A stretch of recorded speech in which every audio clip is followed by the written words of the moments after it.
A boy rescues twin dogs during a raging storm, two tiny, trembling creatures left to die near the edge of his grandma's sanctuary. To him, they're just lost puppies. But what he doesn't realize is, they're something else entirely. As strange markings appear and the animals begin to understand him, something ancient begins to stir.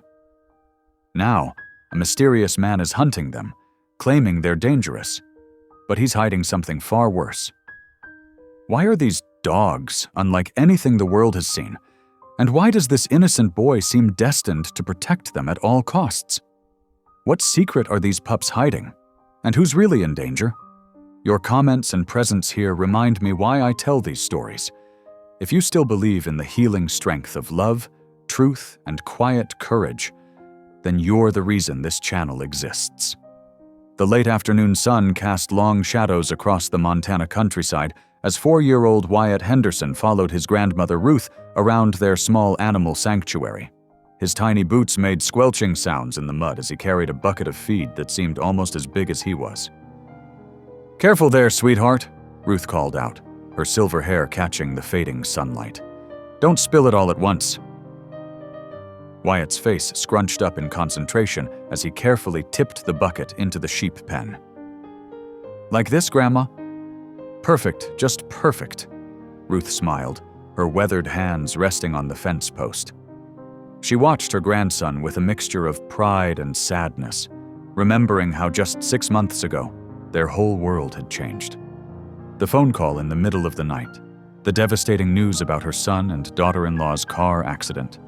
It still felt like yesterday. But life had to go on, especially for little Wyatt. The animal sanctuary had become their shared refuge, a place where both grandmother and grandson could heal among the creatures that needed their care. Dark clouds were gathering on the horizon as they made their way to the chicken coop. Thunder rumbled in the distance, and Wyatt pressed closer to his grandmother's side. "Sounds like a big storm coming," Ruth said, placing a gentle hand on his shoulder. "We'd better hurry and get everyone settled for the night." Wyatt nodded seriously, his bright eyes scanning the sky. "The animals might get scared, Grandma. Can we make sure they're extra cozy?" Ruth's heart swelled at his concern. Even at 4 years old, Wyatt showed an extraordinary empathy for every creature in their care. It reminded her of her late son, who had inherited her own love of animals and had become a wildlife photographer.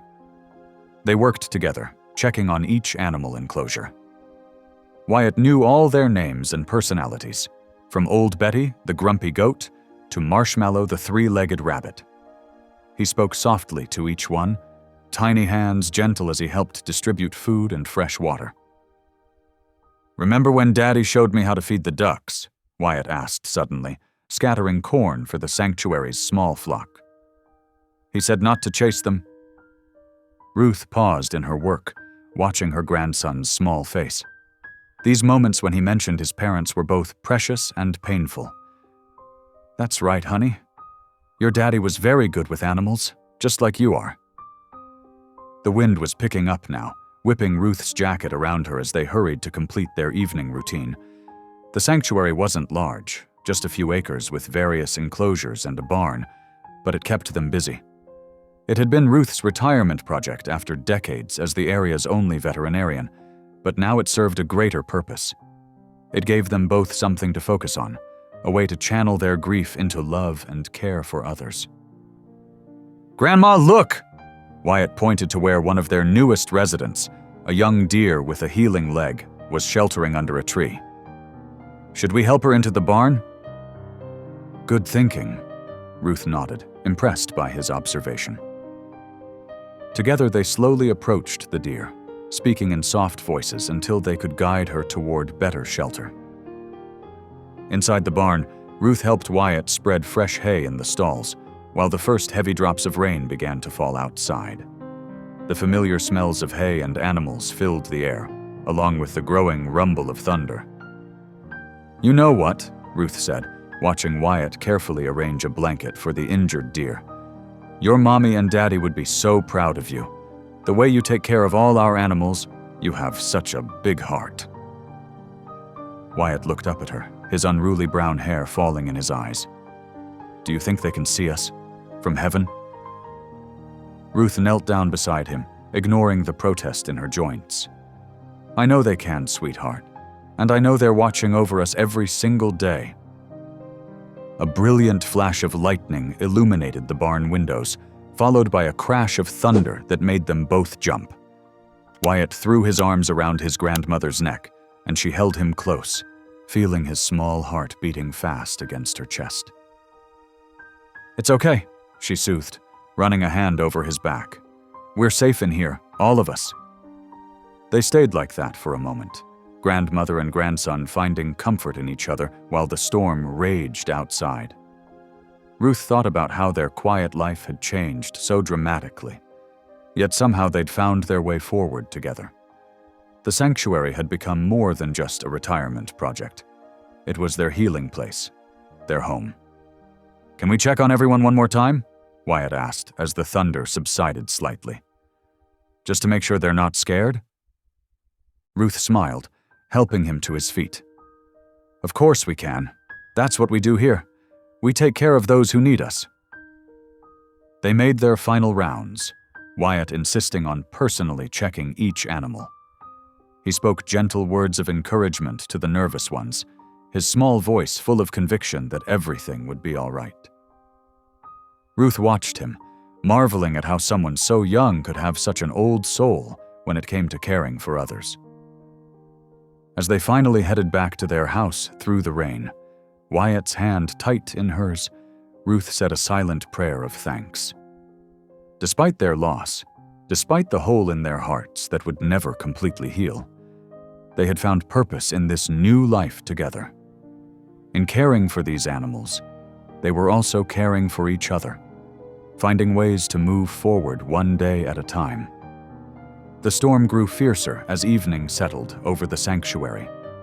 From his favorite window seat in the living room, Wyatt pressed his nose against the cold glass, watching lightning dance across the dark sky.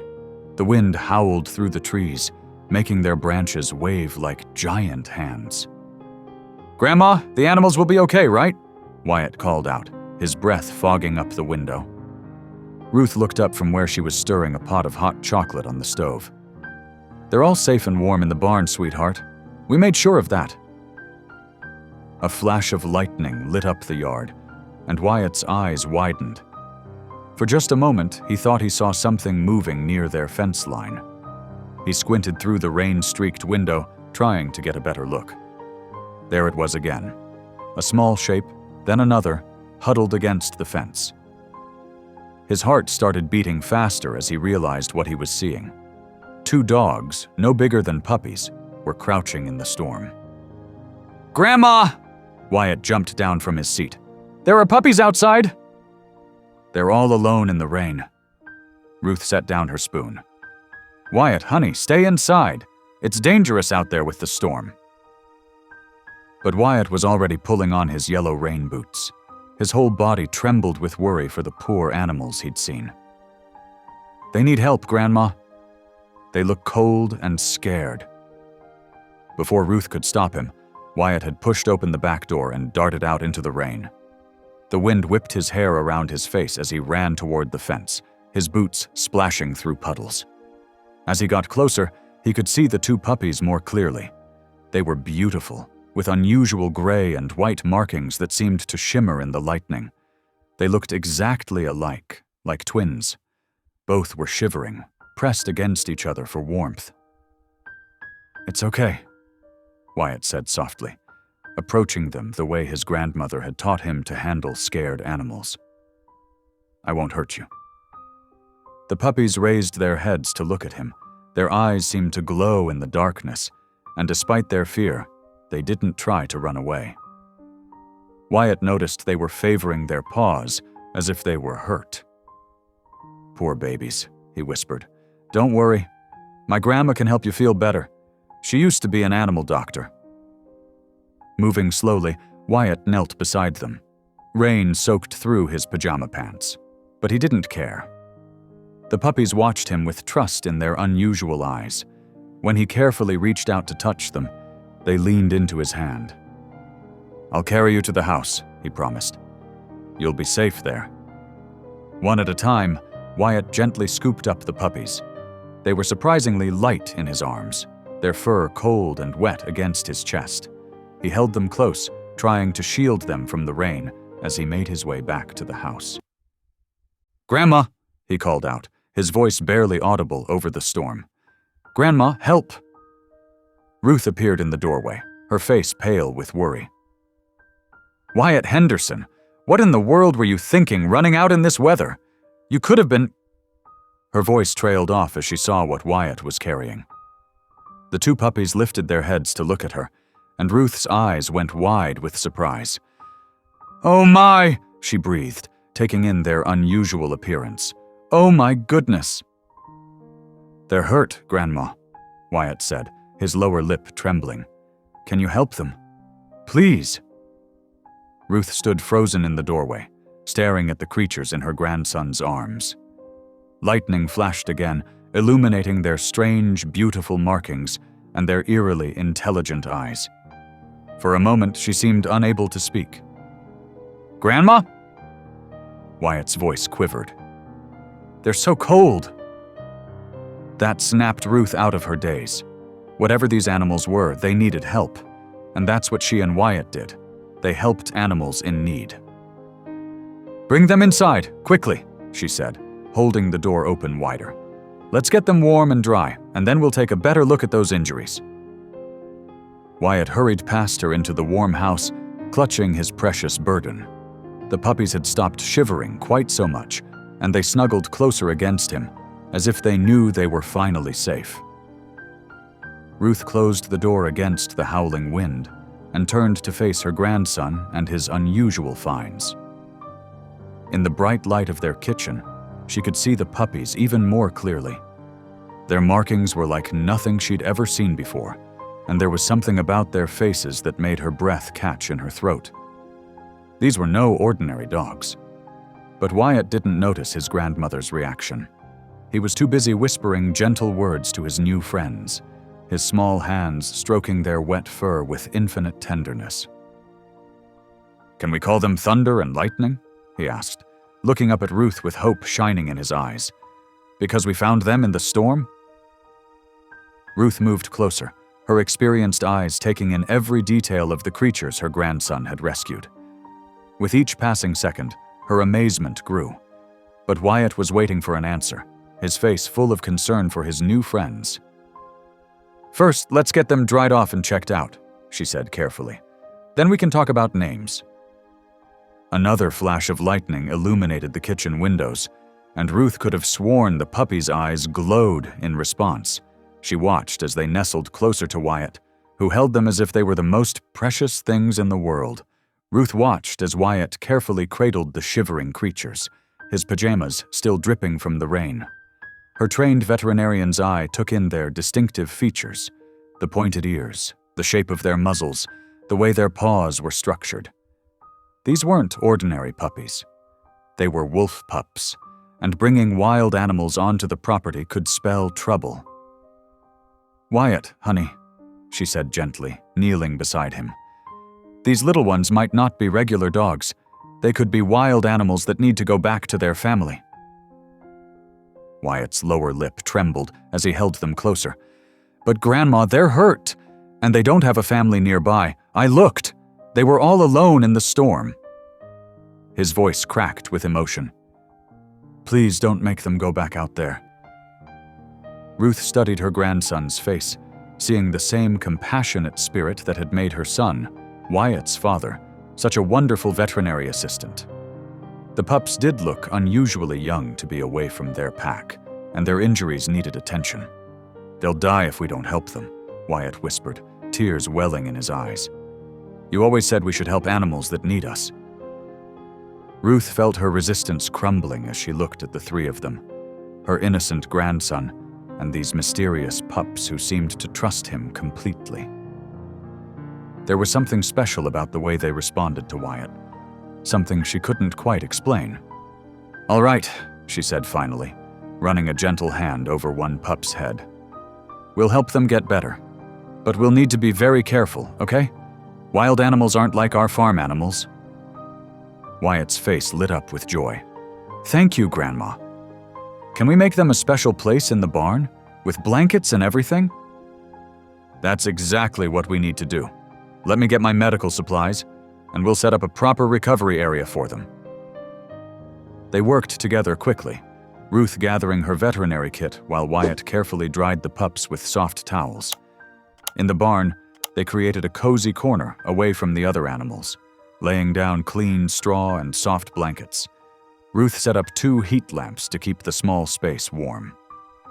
"Now, let's take a look at these injuries," Ruth said, pulling on her exam gloves. She gently examined each pup, while Wyatt watched anxiously. The wounds weren't as severe as she'd feared, mostly scrapes and bruised paws, as if they'd traveled a long way. "Will they be okay?" Wyatt asked, holding their water bowl steady as Ruth cleaned their cuts. "Yes, sweetheart. They just need rest and care." She wrapped the last bandage and sat back on her heels, watching as the pups immediately cuddled up to Wyatt again. "You said you wanted to call them Thunder and Lightning?" Wyatt nodded eagerly. "This one is Thunder," he said, pointing to the pup with slightly darker markings around its eyes. "And this is Lightning. See how he has that white streak on his face? It looks just like lightning." Ruth couldn't help but smile at his enthusiasm, even as her concern grew. These pups were unlike any wolf cubs she'd ever seen. Their markings seemed to shift in the lamplight, and their eyes held an intelligence that went beyond normal animal awareness. They watched her with an almost knowing expression, yet they acted like playful puppies with Wyatt. "Can I stay with them for a little while?" Wyatt asked, already settling himself on the blankets. "They might be scared in a new place." "Just for a few minutes," Ruth agreed. "Then it's straight to bed for you, young man. You're still in wet pajamas." She watched as Wyatt talked softly to the pups, telling them about all the other animals they'd meet once they felt better. Thunder and Lightning listened intently, their unusual eyes fixed on his face. When one of them licked Wyatt's hand, the little boy giggled with pure delight. Ruth busied herself with organizing her supplies, but her mind was racing. Everything about these pups was strange. Their appearance, their behavior, the way they'd been found. In all her years of veterinary work, she'd never seen anything quite like them. But looking at how naturally they bonded with Wyatt, she kept her worries to herself. "Grandma, look!" Wyatt called out. "They're falling asleep!" Sure enough, the pups had curled up on either side of Wyatt, their breathing deep and even.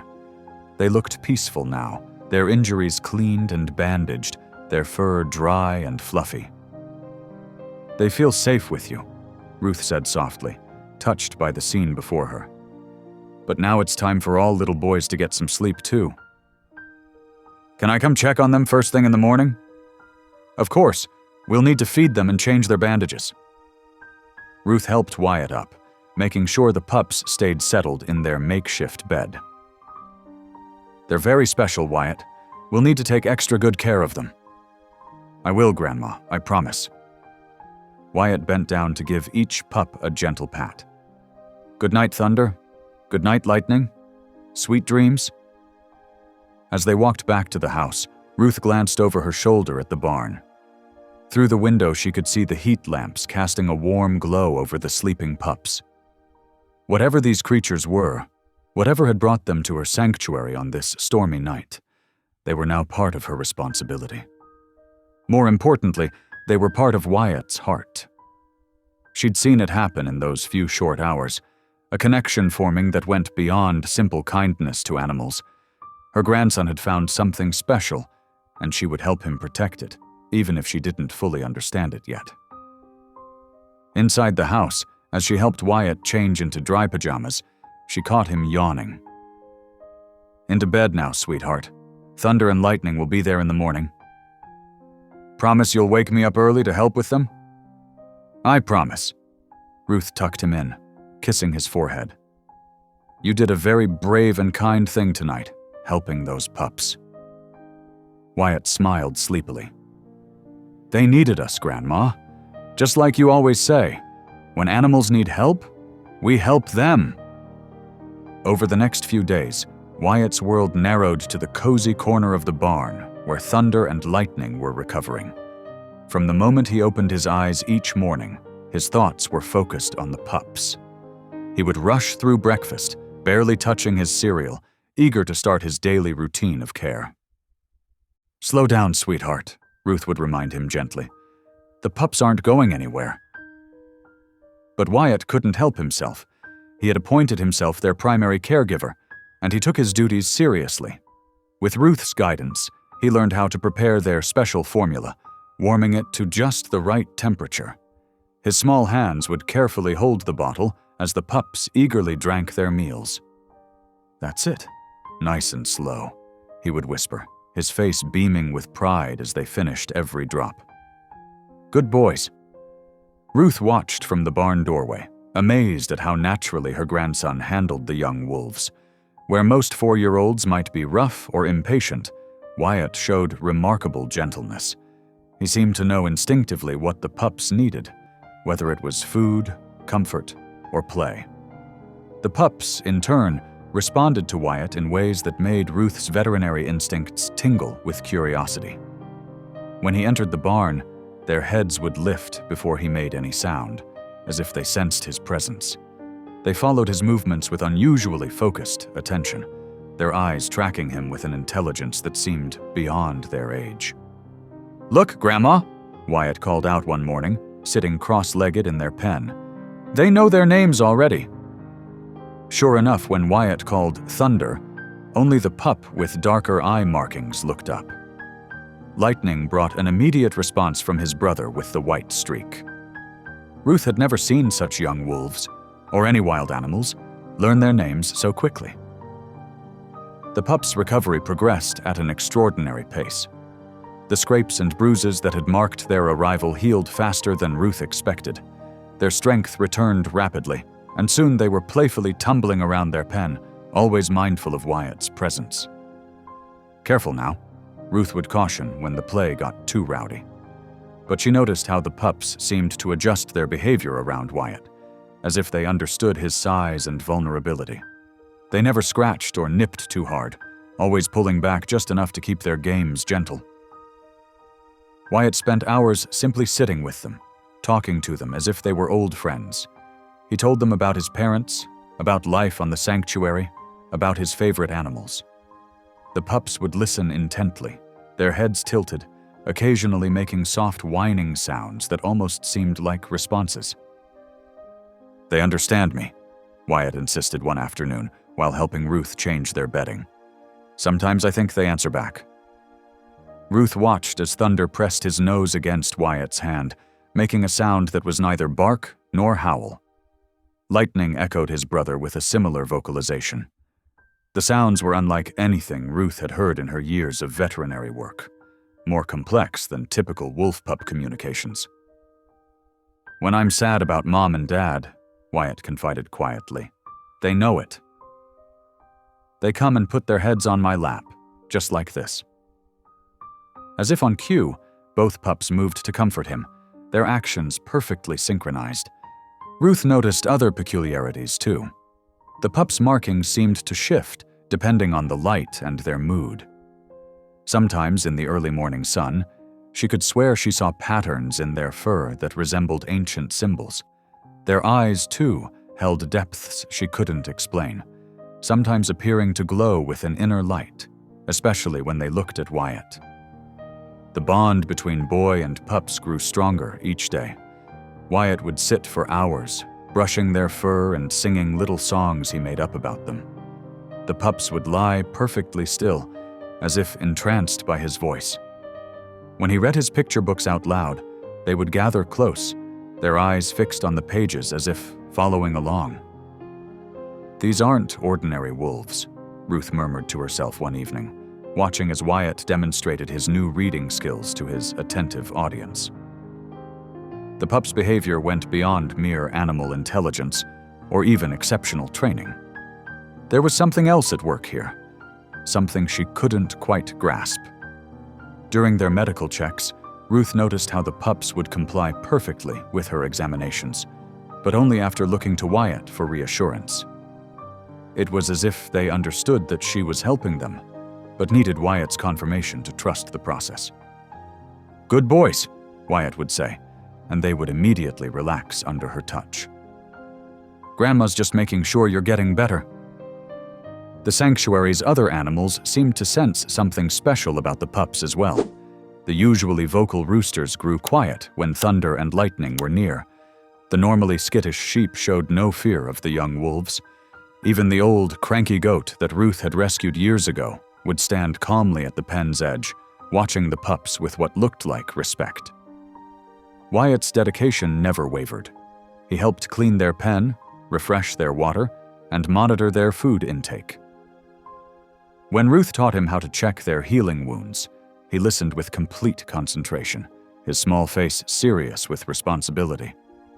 "You're doing a wonderful job caring for them," Ruth told him one evening as they finished their barn duties.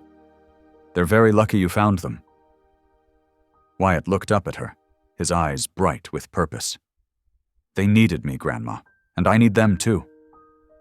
He reached down to scratch behind Thunder's ears while Lightning pressed against his leg. "They make the sad feel better." Ruth nodded, understanding that her grandson had found something precious in these mysterious creatures, something that was helping him heal from his own losses. Whatever these pups were, whatever made them different from normal wolves, they had brought light back into Wyatt's world. The peaceful morning routine at the sanctuary was shattered by the sound of tires crunching on gravel. Ruth looked up from feeding the chickens to see a black government SUV pulling into their driveway.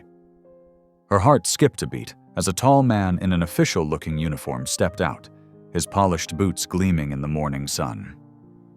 "Mrs. Henderson?" His voice carried across the yard with practiced authority. "Marcus Blackwood, Department of Fish and Wildlife." He held up a badge, but moved it too quickly for Ruth to properly examine it. Ruth set down her feed bucket, wiping her hands on her jeans. Something about this man's presence made her uncomfortable. The way his eyes darted around the property felt more like a predator scanning for prey than a professional doing his job. "What can I help you with, Officer Blackwood?" she asked, keeping her voice steady despite her growing unease. Blackwood pulled out a leather folder filled with official-looking papers. "We've received reports of dangerous hybrid wolves in this area. I have court orders here, requiring the immediate surrender of any such animals for public safety reasons." From inside the barn, where he was playing with Thunder and Lightning, Wyatt heard the unfamiliar voice. He crept closer to the door, staying hidden in the shadows as he listened. "These hybrids," Blackwood continued, his voice growing harder, "escaped from an illegal breeding operation. They're unpredictable and potentially dangerous. I need to inspect your property immediately." Ruth crossed her arms, drawing on her years of veterinary experience to project calm authority. "I'd be happy to help, officer, but I'll need to see more detailed documentation. As a former veterinarian, I'm well-versed in exotic animal regulations." Blackwood's face tightened for just a moment, a flash of anger that confirmed Ruth's suspicions. "Ma'am, these orders give me full authority to search and seize." "And I'm sure they do," Ruth interrupted smoothly. "But as you know, proper procedure requires specific documentation about the animals in question. Breeding records, DNA profiles, identification markers. I assume you have those?" Inside the barn, Wyatt pressed himself against the wall, his heart pounding. Thunder and Lightning sensed his distress, pressing close to his legs. The man outside wanted to take them away. Tears welled up in his eyes as he hugged the pups tighter. "Mrs. Henderson," Blackwood's voice dropped to a threatening whisper that barely carried to where Ruth stood. "I don't think you understand the situation. These animals are dangerous. If you're harboring them, you could face serious charges." Ruth met his cold stare with steady eyes. "Officer, I understand completely, but as a law enforcement professional, you surely appreciate the need for proper documentation. I'll need copies of everything from my records and time to have my lawyer review them." Blackwood's fingers tightened on his leather folder until his knuckles turned white. You're making a mistake, Mrs. Henderson. These orders dash. Need to be properly verified, Ruth finished firmly. I'll be happy to cooperate once I've confirmed everything through official channels. Now, if you'll excuse me, I have animals to feed. The muscle in Blackwood's jaw twitched. He took a step closer, using his height to loom over Ruth. I could come back with a full team, make this much more difficult for everyone involved. Ruth didn't back down. You do what you feel is necessary, officer. And I'll do what I feel is necessary to protect my property and my rights. They stared at each other for a long moment before Blackwood finally stepped back. I'll return with additional documentation, he said, his voice cold. But don't try anything foolish. These animals are more dangerous than you know. As he turned to leave, his gaze swept across the property one last time, lingering on the barn. Ruth's heart froze. Had he heard something? But Blackwood just got back in his SUV and drove away, leaving a cloud of dust in his wake. Ruth waited until the vehicle disappeared down the road before hurrying to the barn. She found Wyatt huddled in the corner with thunder and lightning, tears streaming down his face. Is the bad man going to take them away? Wyatt asked, his voice trembling. Ruth knelt beside him, pulling him into a tight hug. No, sweetheart, I won't let that happen. The pups pressed close, whining softly as if they understood the gravity of the situation. But he said they're dangerous. Wyatt's fingers clutched at Thunder's fur while lightning nuzzled his tear-stained cheek. Look at them, Wyatt, Ruth said gently. Do they seem dangerous to you? Wyatt shook his head vigorously. They're good. They're my friends. That's right. Ruth stroked his hair, her mind already racing through plans. And something isn't right about that man. A real wildlife officer wouldn't act that way. She pulled out her phone, quickly dialing an old friend who still worked at the state wildlife department. She needed to verify Blackwood's credentials immediately. Whatever game he was playing, Ruth wasn't about to let him anywhere near her grandson or these extraordinary pups. Everything will be okay, she assured Wyatt, watching as thunder and lightning continued to comfort him with gentle nudges and soft whines. We just need to be very careful for a while. Wyatt nodded, wrapping an arm around each pup. I won't let him take you, he whispered to them. I promise. Ruth's heart ached at his words, knowing that this peaceful morning had shattered something precious, Wyatt's sense of security. But she would do whatever it took to protect him and these remarkable creatures that had brought such joy back into his life.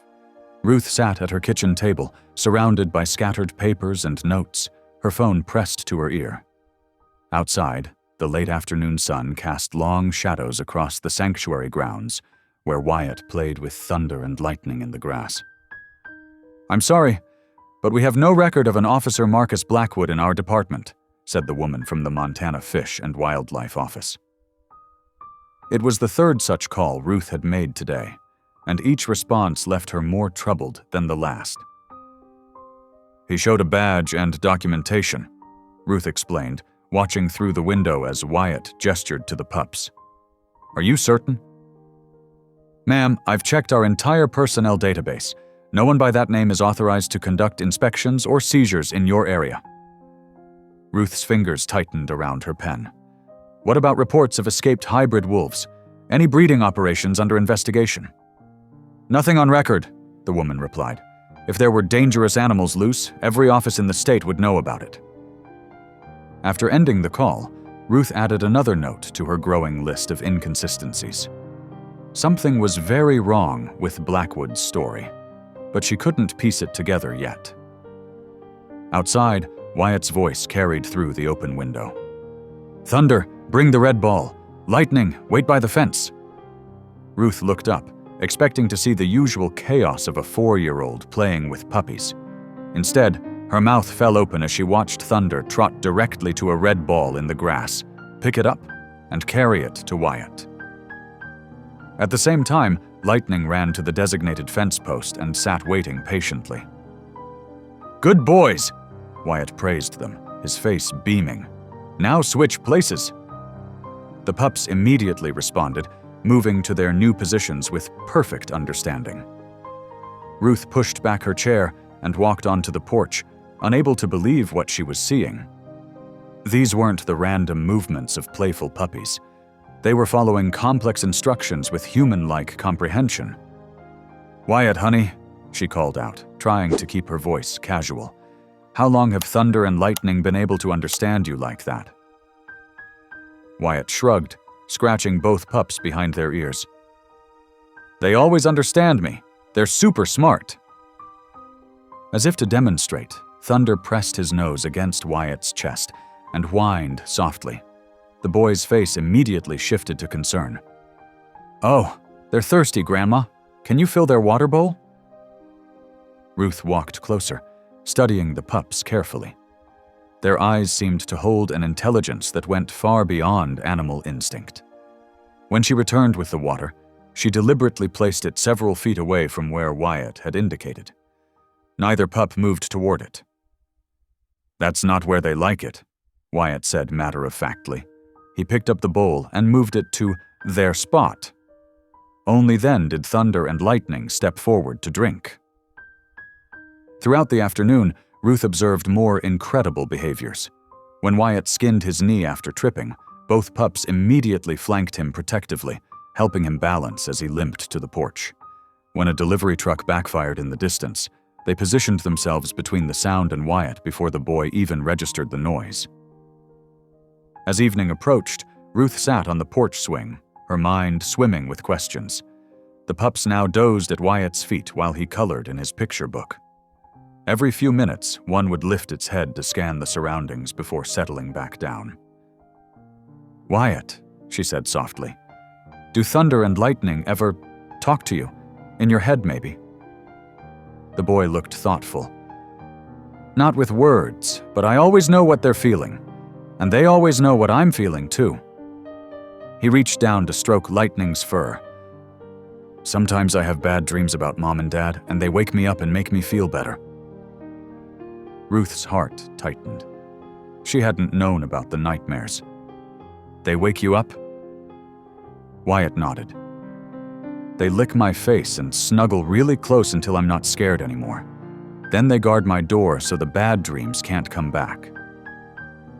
Ruth pulled out her phone again, this time searching for information about wolf behavior. Everything she read about normal wolf pups contradicted what she was seeing. Their development was too advanced, their understanding too profound.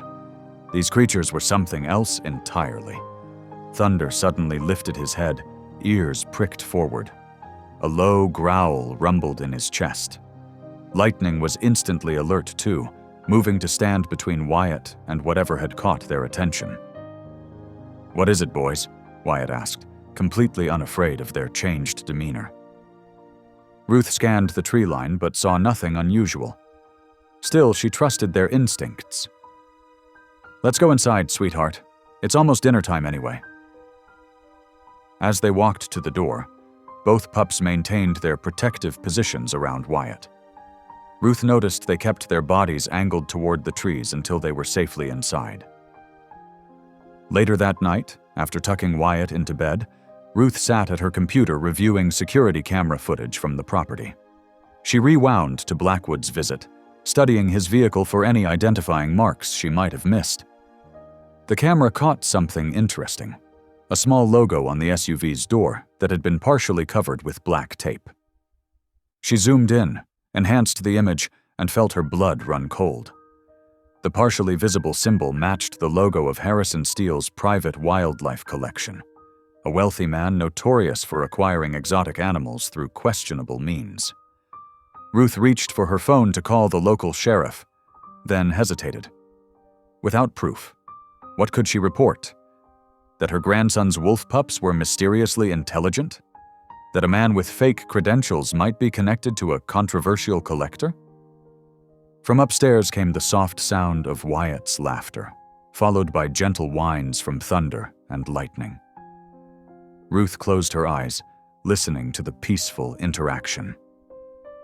Whatever these creatures were, they loved her grandson purely and protected him fiercely. For now, That would have to be enough.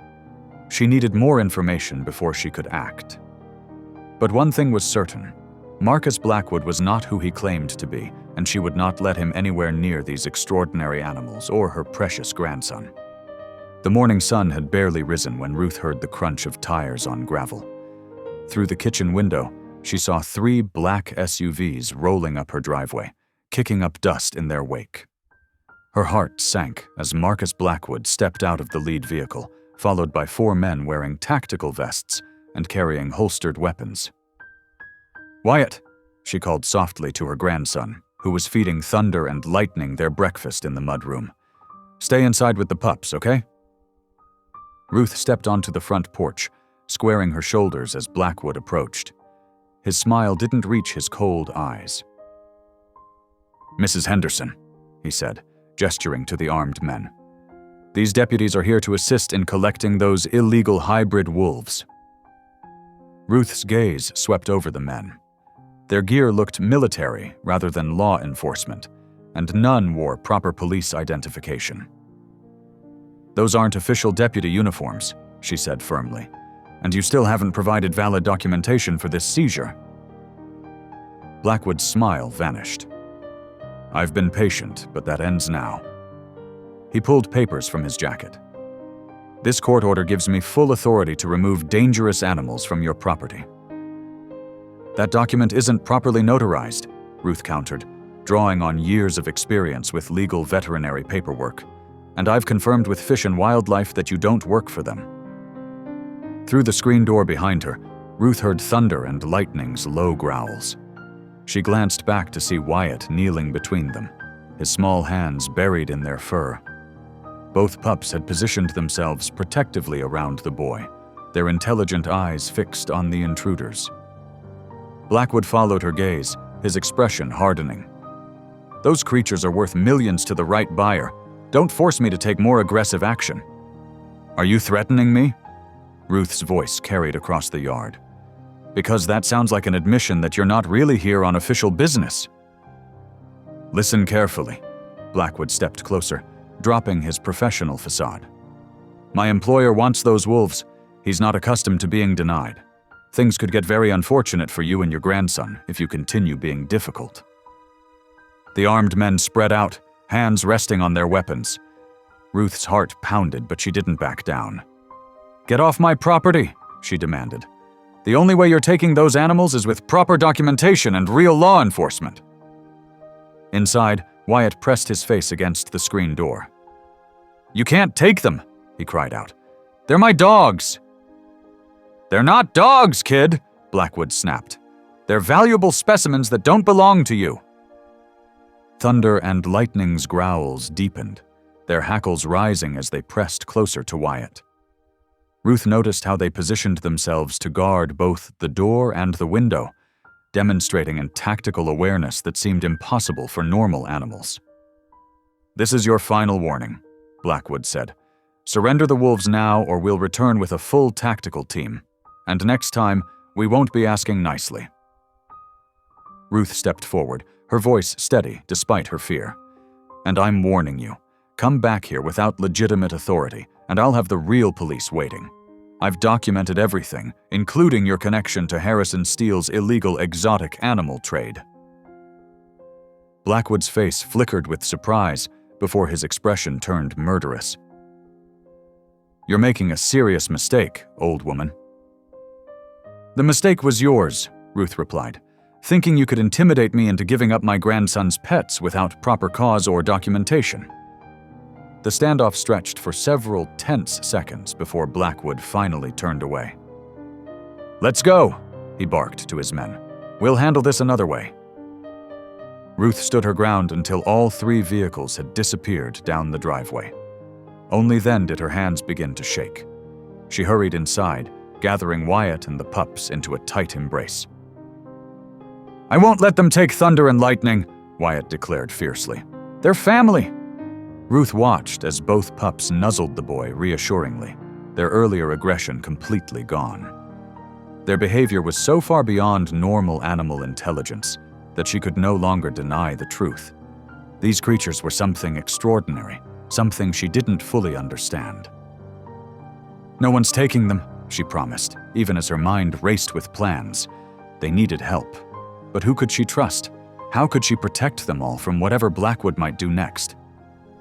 Thunder pressed against her leg while Lightning kept watch at the window, both animals displaying a clear understanding of the situation. Ruth realized they weren't just protecting Wyatt.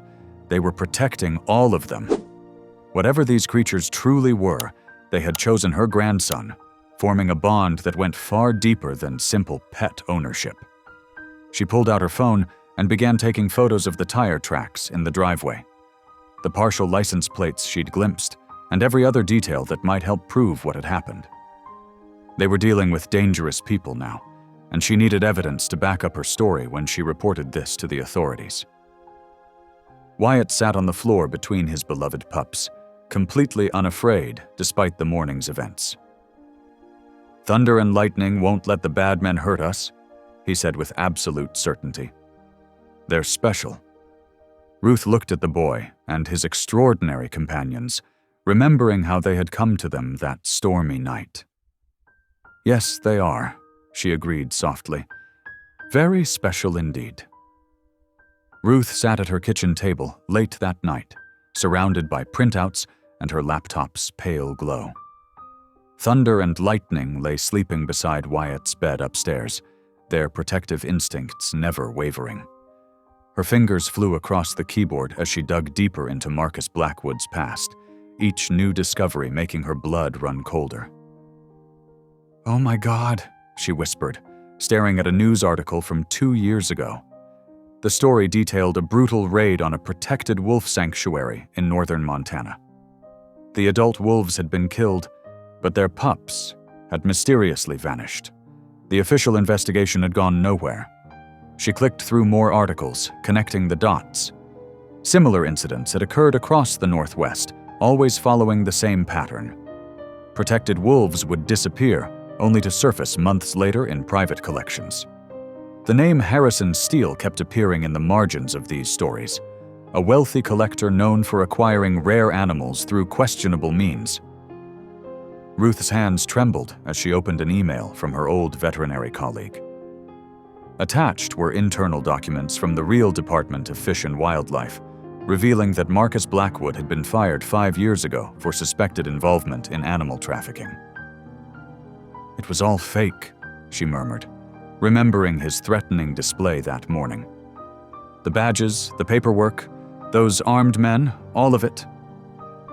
A deeper search into Harrison Steele painted an even more disturbing picture.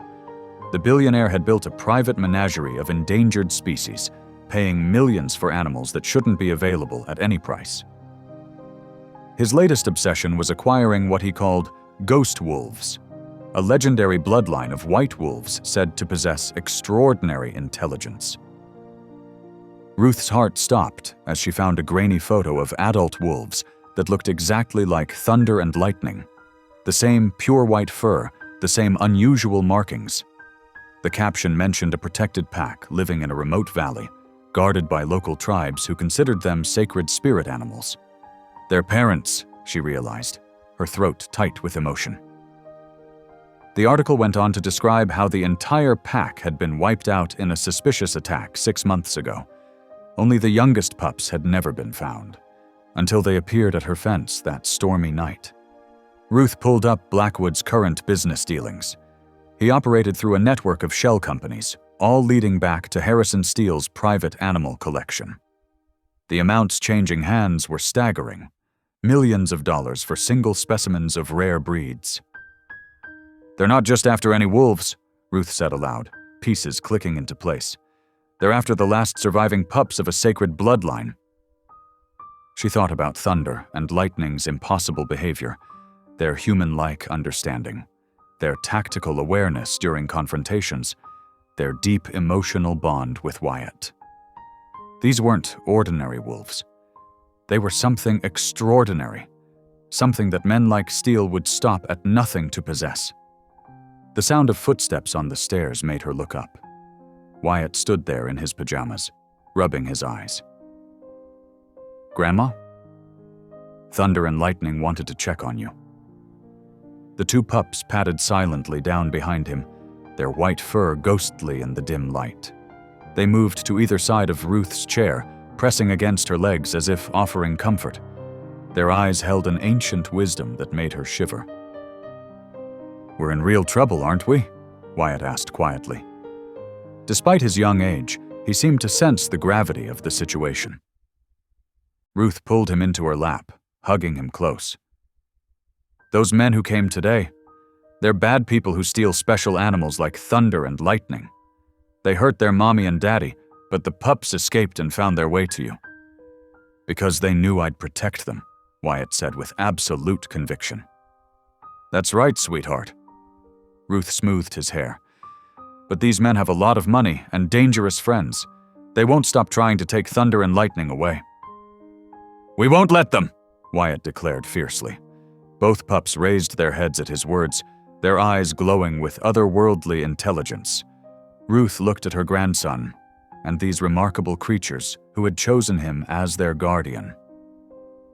The bond between them was something pure and powerful, something that went beyond normal human-animal connections. She couldn't let Blackwood and Steele destroy that. "No, we won't let them," she agreed, her mind already forming plans.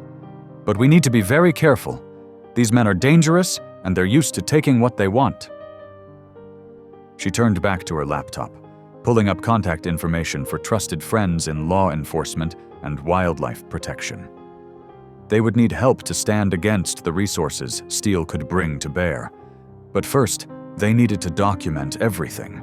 Every illegal action, every threat, every piece of evidence that could expose this criminal operation. Thunder and Lightning watched her work with knowing eyes, occasionally glancing at the windows and doors as if already anticipating the next attack. They weren't just random orphaned pups who had stumbled onto her property. They were the last of their kind, carrying an ancient legacy in their blood. And somehow, through fate or divine intervention, they had found their way to the one child pure-hearted enough to be their true guardian. Ruth hugged Wyatt tighter, watching the pups maintain their vigilant guard. The simple life they'd known was over. Now they were in a fight against wealthy, ruthless men who saw these sacred creatures as nothing more than valuable prizes to be collected. But Ruth had already lost her son and daughter-in-law. She would not lose her grandson or these extraordinary animals who had become part of their family. She began typing emails, making calls, setting in motion the plans that would protect them all. Whatever came next, they would face it together. A gentle knock at the door startled Ruth from her research. Thunder and Lightning's ears perked up, but they remained calm, a stark contrast to their defensive posture during Blackwood's visits. Through the window, Ruth saw an elderly Native American man standing on her porch, his long silver hair tied back neatly. He wore a simple jacket, adorned with traditional beadwork. "Mrs. Henderson," he called softly, "I am Joseph Crow Feather of the Blackfeet Nation. I've come about the wolf pups." Ruth tensed, but something in his dignified bearing and gentle voice made her trust him. She opened the door cautiously, Thunder and Lightning padding up behind her with Wyatt. The old man's eyes widened at the sight of the white pups. He slowly knelt, speaking words in his native language that made both animals cock their heads attentively. To Ruth's amazement, they approached him without hesitation, allowing him to examine their distinctive markings. "We have been searching for them since the massacre," Joseph said quietly, running weathered fingers through Thunder's fur. "When word reached us about 2 white wolf pups with unusual markings, I prayed it was them." "You know what they are?" Ruth asked, guiding everyone to sit in her living room. Wyatt settled on the floor between the pups, one hand on each of their backs. Joseph nodded solemnly. "They are what our people call spirit wolves, sacred beings born only once in a generation. Their kind have walked beside us since the beginning, forming bonds with chosen guardians in times of great need." Ruth leaned forward. "What do you mean by spirit wolves?" "They carry the wisdom of our ancestors," Joseph explained. They possess abilities beyond ordinary wolves: intelligence, awareness, the capacity to form deep spiritual connections with pure hearts. He gestured to Wyatt. Like the bond they've already formed with your grandson. Wyatt looked up. Is that why they understand me so well? Why they always know what I'm thinking? Joseph smiled warmly. Yes, young one. They chose you because they sensed your pure spirit. The connection between Guardian and Spirit Wolf is ancient magic, a sacred trust. Ruth watched as Thunder rested his head in Wyatt's lap, while Lightning maintained a protective stance nearby. We've noticed they're different from normal wolves. Their behavior, their intelligence. They are far more than mere animals, Joseph confirmed. In our stories, spirit wolves appear in times of darkness to help restore balance. They seek out individuals with special qualities, usually children, whose hearts remain untouched by the world's corruption. He turned to Wyatt. Have you felt it, young one? The way they speak to your heart without words? The way they share your feelings? Wyatt nodded eagerly. Sometimes I know exactly what they're thinking, and they always know when I'm scared or sad. They make me feel brave. That is the sacred bond, Joseph said. It grows stronger each day. They are not just your pets. They are your spirit guardians, and you are their chosen protector. Ruth felt tears welling up. All this time I thought they were just unusually smart wolves, but they found Wyatt for a reason, didn't they? Nothing about their arrival was coincidence, Joseph confirmed. They escaped the hunters who killed their pack and traveled hundreds of miles, guided by ancient wisdom to find their true guardian. He looked at Wyatt with deep respect. Your grandson has a special destiny. These spirit wolves will help him grow into it. But what about Blackwood and Steel? Ruth asked. They're determined to take Thunder and Lightning. Joseph's face darkened. Men like that have always existed, those who would destroy sacred things for profit. They sense the spirit wolf's power but understand nothing of its true nature. He reached into his jacket and pulled out a small leather pouch. Our tribe has been watching Steele's operation for years. We have evidence of his crimes, but we needed proof of these specific wolves to build a strong enough case. I've been gathering evidence too, Ruth said, gesturing to her laptop. Financial records, witness statements, documentation of their threats. Then perhaps it is time to strike back, Joseph said. The tribe's legal team has been building a federal case. With your evidence added to ours, we can finally expose their entire operation. But will that be enough to protect Thunder and Lightning? Ruth worried. The spirit wolves are stronger than you know, Joseph assured her, and they have chosen well in your grandson. Look how naturally they work as one. They all watched as Wyatt played quietly with the pups. When he moved, they moved with him in perfect coordination. When he spoke softly to them, their eyes showed clear understanding. The bond between them was almost visible, a tangible connection of trust and love. There is an old saying among our people, Joseph said softly.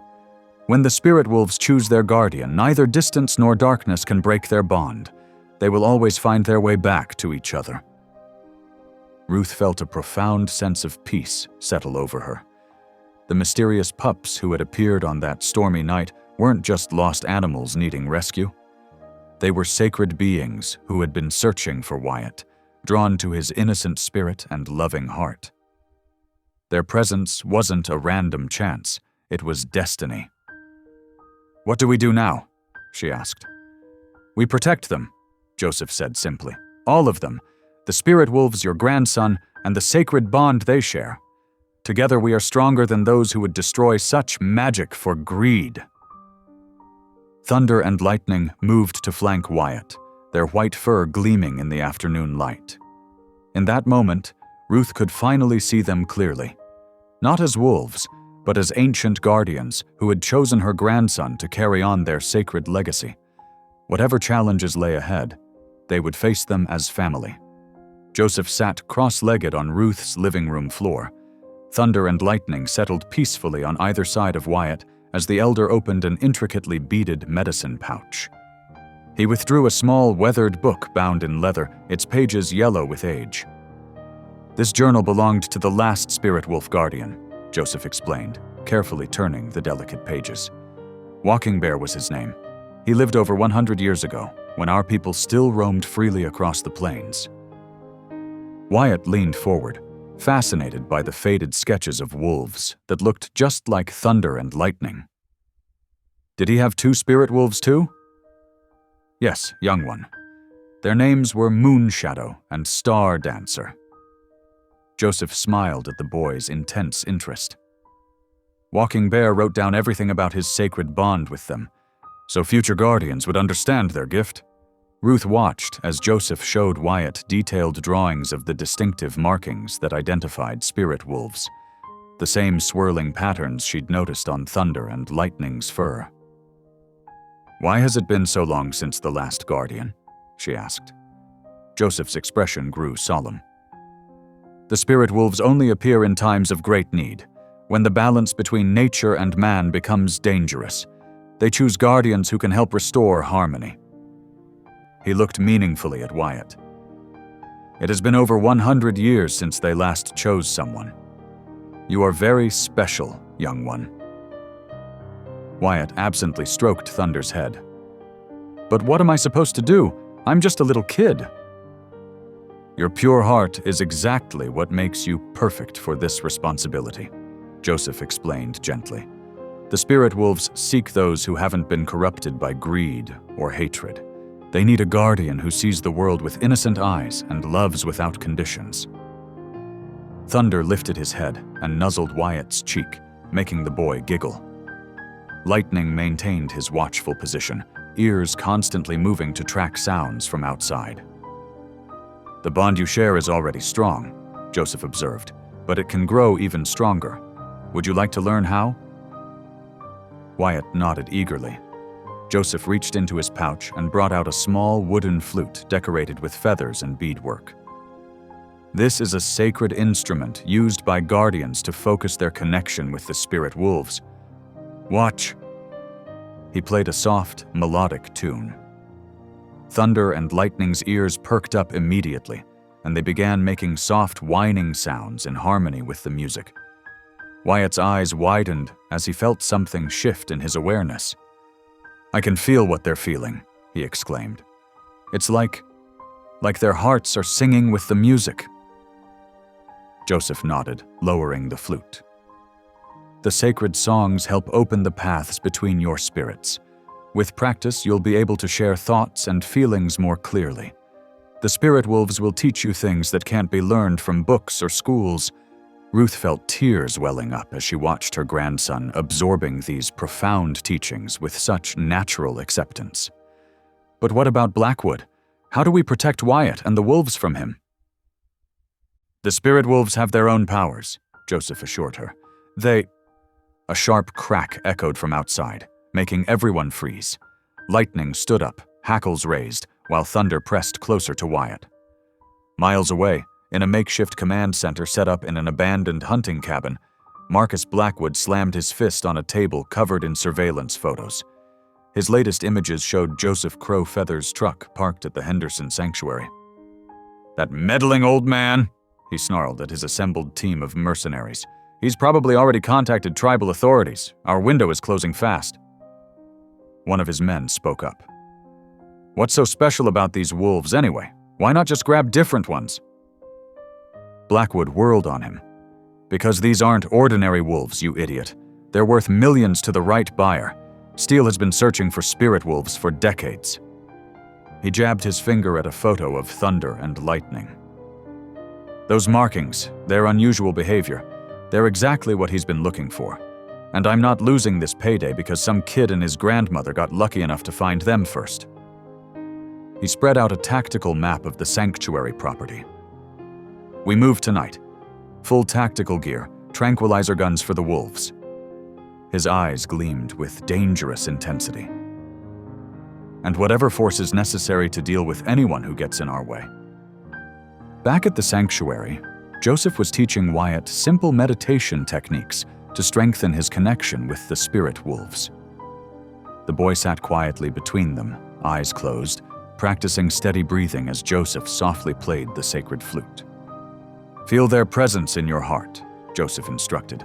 "Let their wisdom flow into you like a gentle stream." Ruth watched in amazement as both wolves seemed to enter the same meditative state as Wyatt. The air around them took on an almost luminous quality, though she wondered if she was imagining it. "The sacred bond you share goes beyond ordinary understanding," Joseph explained, setting down his flute. "In the old days, spirit wolf guardians became great healers and protectors of the natural world. They could sense dangers from far away and knew how to restore balance when things went wrong." "Is that what I'm supposed to do?" Wyatt asked, opening his eyes. "Your path will become clear as you grow into your gifts," Joseph said. "For now, focus on nurturing your connection with thunder and lightning. They chose you for important reasons." Ruth noticed both wolves suddenly alert, their attention fixed on the windows. "Joseph," she said quietly, "how much danger is Wyatt in?" "Really?" The elder's face grew grave. "Men like Blackwood and Steele are driven mad by greed. They sense the spirit wolf's power but understand nothing of its sacred nature. They will stop at nothing to possess what cannot be possessed." "Then we need to get them somewhere safe," Ruth insisted. "The spirit wolves cannot be separated from their chosen guardian," Joseph explained. "The bond is too deep now. Where Wyatt goes, they must go, and they will fight to protect him, just as he would fight to protect them." Thunder and lightning moved to flank Wyatt protectively, as if emphasizing Joseph's words. The boy reached out to touch their fur, and Ruth saw that same mysterious luminescence shimmer around them briefly. "Then we'll protect them all," she said firmly. "Whatever it takes." Joseph nodded, reaching for his medicine pouch again. "There are ancient ways to strengthen their defenses. We must prepare quickly." He glanced toward the darkening windows. Time grows short. The attack came just after sunset. Bright spotlights suddenly flooded the sanctuary grounds as multiple black vehicles crashed through the front gate. Men in tactical gear poured out, their weapons raised. "Get down!" Joseph shouted, pulling Wyatt and Ruth behind a stack of hay bales. Thunder and lightning pressed close to the boy, their hackles raised and teeth bared at the sound of approaching footsteps. Ruth's heart pounded as she heard glass breaking somewhere in the house. "They're coming in through every entrance," she whispered, keeping a protective arm around Wyatt. "Where are those wolves?" Blackwood's voice boomed through a megaphone. "Bring them out now, and nobody needs to get hurt." Joseph pulled something from his medicine pouch, a small leather bag of sacred herbs. "We must get Wyatt and the spirit wolves to the ceremonial grounds," he said urgently. "They'll be protected there by ancient powers." Before they could move, the barn doors burst open. 3 armed men stormed in, their tactical lights sweeping the shadows. Thunder and lightning moved to shield Wyatt, their eyes reflecting an otherworldly glow. "Found them!" one mercenary shouted. "In the back corner!" Ruth stood up, placing herself between the men and her grandson. "Leave them alone! They're just innocent animals." "Move aside, lady," the lead mercenary ordered, raising his tranquilizer gun. "We're taking those wolves one way or another." Suddenly, Joseph began chanting in his native language, shaking his medicine bag. A strange wind swept through the barn, causing the lights to flicker. The mercenaries hesitated, clearly unnerved. That's when Blackwood himself appeared in the doorway. "Enough of this nonsense," he snarled, pulling something from his jacket. "We'll smoke them out." Before anyone could react, he lit a flare and tossed it into a pile of dry hay. Flames erupted instantly, spreading with terrifying speed across the barn's aged wood. "No!" Ruth screamed as thick smoke began filling the air. She lunged for Wyatt, but one of the mercenaries grabbed her roughly. Joseph tried to reach the boy, but was knocked down by another attacker. "Run, Wyatt!" he managed to shout. "The spirit wolves will protect you." Wyatt huddled between thunder and lightning as the fire roared around them. The smoke was getting thicker, making it hard to breathe. He could hear his grandmother calling his name, but the flames now blocked the path to her voice. The 4-year-old buried his face in Thunder's fur, coughing as the acrid smoke burned his throat. Lightning pressed against his other side, both wolves trying to shield him from the increasing heat. The fire spread rapidly up the walls and across the roof beams. Burning debris began falling around them as the structure weakened. Wyatt could barely see through the thick smoke, but he felt the spirit wolves' presence growing stronger, their bodies glowing with that strange luminescence he'd noticed earlier. Somewhere outside, he heard Blackwood shouting orders and his grandmother's desperate cries. The barn's main entrance was now completely engulfed in flames. They were trapped, with the fire closing in from all sides. Thick smoke swirled around Wyatt as he huddled against Thunder and Lightning, his small hands clutching their fur.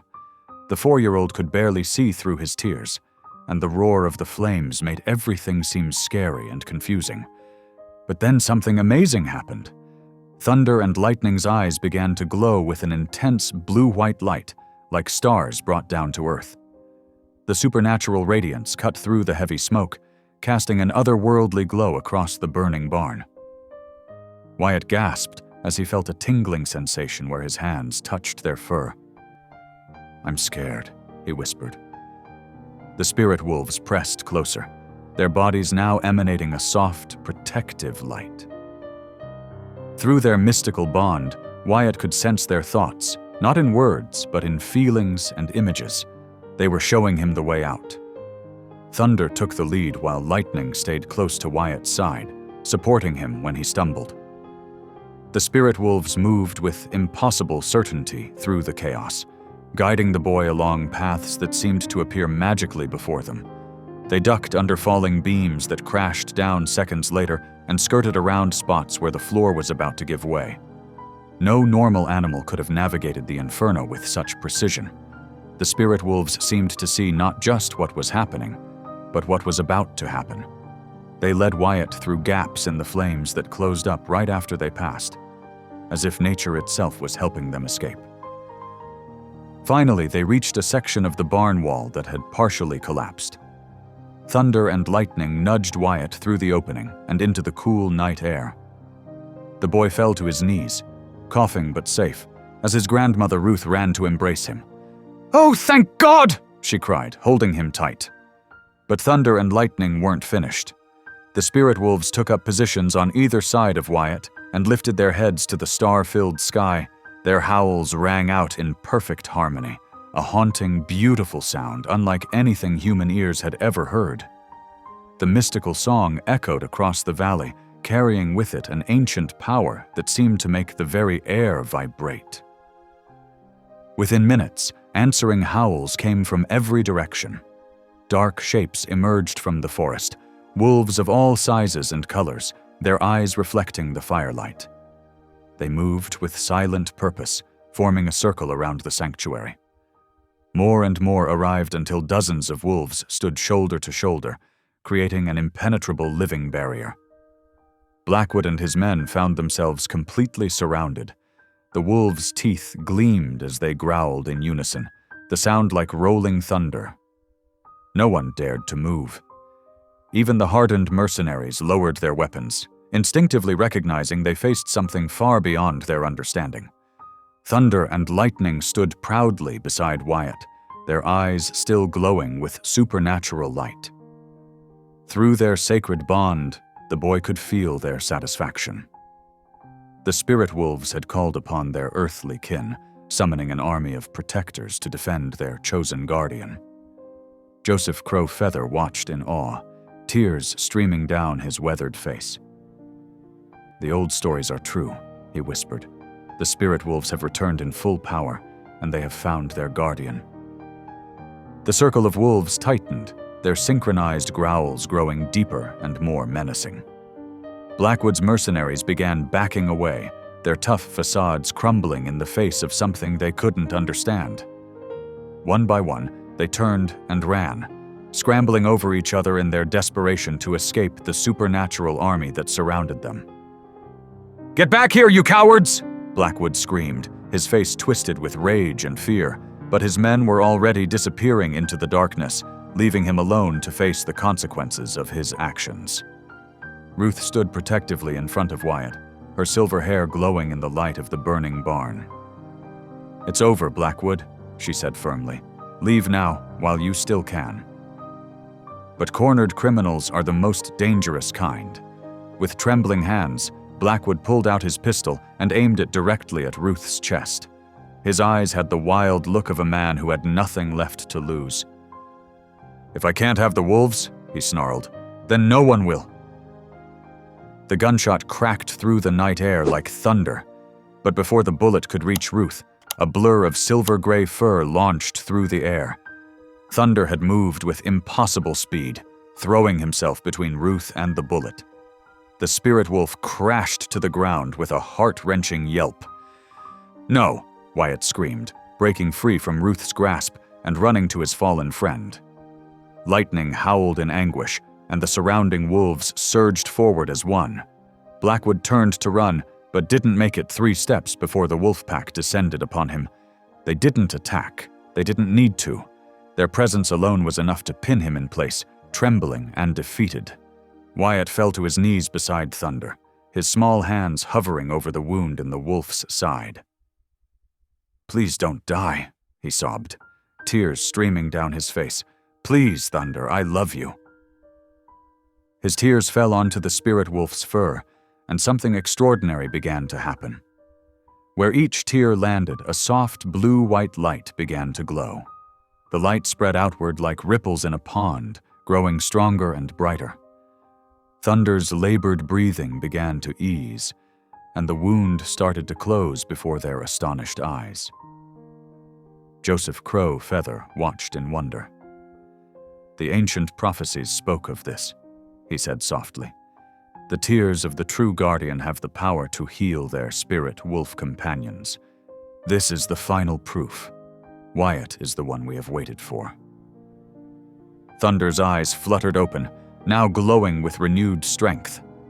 The spirit wolf got to his feet and pressed his forehead against Wyatt's, their bond stronger than ever. The boy wrapped his arms around Thunder's neck, crying tears of joy now instead of sorrow. The healing power had manifested through their mystical connection, turning what should have been a tragic ending into a miracle. In that moment, as boy and wolf stood bathed in supernatural light, there could be no doubt that the ancient prophecies had come true. Wyatt Henderson, the 4-year-old orphan with a pure heart, was indeed the chosen guardian of the spirit wolves.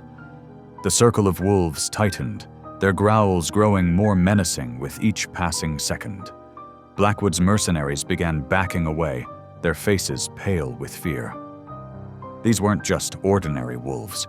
There was something ancient and powerful in their unified presence, something that spoke to primitive human fears. "This is impossible," one of the men whispered, his rifle trembling in his hands. Another dropped his weapon entirely and sprinted for the trucks. Like a dam breaking, the rest of the mercenaries followed, scrambling over each other in their desperation to escape. The sound of engines roaring to life split the night as vehicle after vehicle peeled away from the sanctuary. But Blackwood remained, his face twisted with rage and desperation. He had come too far to leave empty-handed.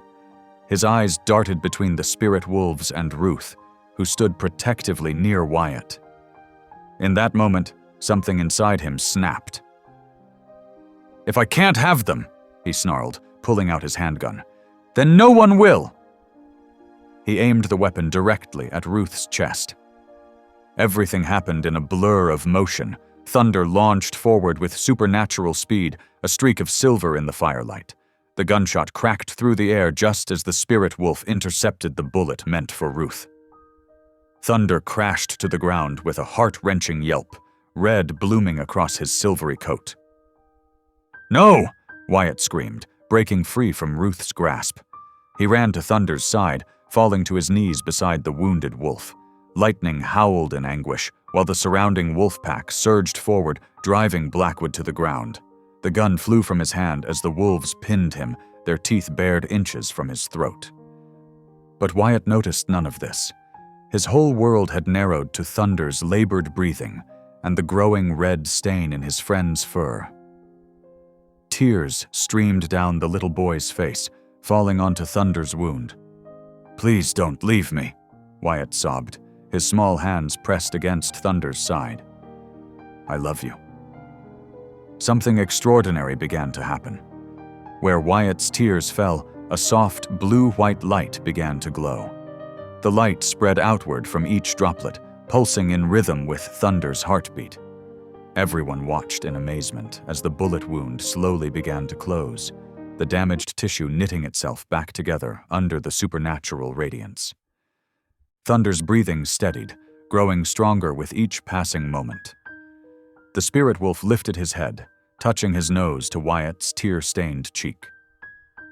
The connection between them was almost visible now, a shimmering bond of pure light and love. Joseph Crowfeather stepped forward, his voice filled with reverence. The ancient prophecies spoke of this, the guardian whose tears could heal, whose love could restore life itself. There can be no doubt now, Wyatt is the one we have waited for. Thunder rose to his feet, completely healed, and pressed against Wyatt's side. The boy wrapped his arms around his protector's neck, their mystical bond now stronger than ever. Lightning joined them, completing the sacred circle of guardian and spirit wolves, while the wild wolf pack maintained their protective vigil around them. Joseph Crowfeather gathered everyone in a circle near the ancient oak tree that stood at the heart of the sanctuary. The morning sun painted the sky in soft pinks and golds, washing away the darkness of the previous night. Wyatt sat cross-legged between Thunder and Lightning, his small hands buried in their thick fur. For over 100 years, Joseph began, his voice carrying the weight of generations, our tribe has waited for the return of the spirit wolves and their chosen guardian. The last guardian passed when my grandfather was just a boy. He smiled warmly at Wyatt. Now the sacred bond has been restored through this pure-hearted child. Ruth watched with tears in her eyes as Joseph draped a hand-woven blanket decorated with wolf symbols around Wyatt's shoulders. From this day forward, Wyatt Henderson and his grandmother Ruth are part of our tribe. The Blackfeet people will protect them as our own, just as they protect the sacred wolves. Thunder and Lightning sat regally beside Wyatt, their eyes glowing with otherworldly intelligence. The bond between them was almost visible now, a shimmer in the air that connected their hearts. The federal authorities have arrested Harrison Steele, Joseph continued, addressing Ruth. His mansion contained evidence of dozens of illegal wildlife trafficking operations. Between that and Blackwood's attempted murder, they'll both spend many years in prison. Ruth nodded, relief washing over her face.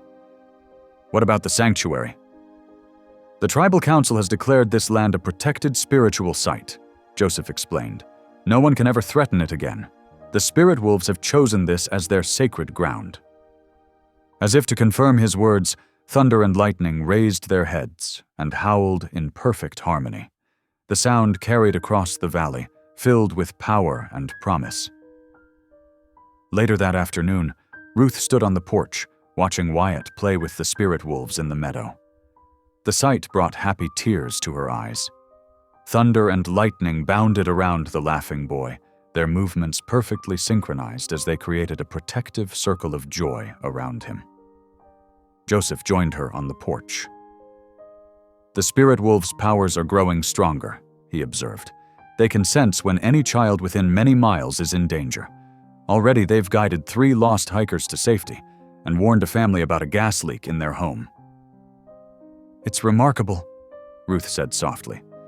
Sometimes I look at Wyatt with them, and I can hardly believe this is real. In the meadow, Wyatt had stopped running and was sitting in the grass, one wolf on either side of him. As the setting sun painted the sky in brilliant colors, the boy reached up to touch their fur, and for a moment, all 3 of them glowed with a soft, ethereal light. This is just the beginning, Joseph said, smiling at the scene. The ancient prophecies speak of many gifts that will emerge as the bond grows stronger. Wyatt and the spirit wolves will protect this land and its people for generations to come. Ruth watched her grandson laugh as Thunder gently nuzzled his cheek while Lightning kept vigilant watch. In this moment, she knew with absolute certainty that they had found exactly where they belonged. The tragic loss of Wyatt's parents had led them here, to this destiny, to this family that now extended far beyond blood to encompass an entire tribe and 2 magnificent spirit wolves. The sacred bond between boy and wolves had not only healed Thunder's wound, it had healed their hearts as well, giving them all a new purpose and a sense of belonging they had thought lost forever. Thank you for watching. Stories like this remind us who we are. If something touched your heart, go ahead and subscribe. I'll be back tomorrow with another story that just might stay with you.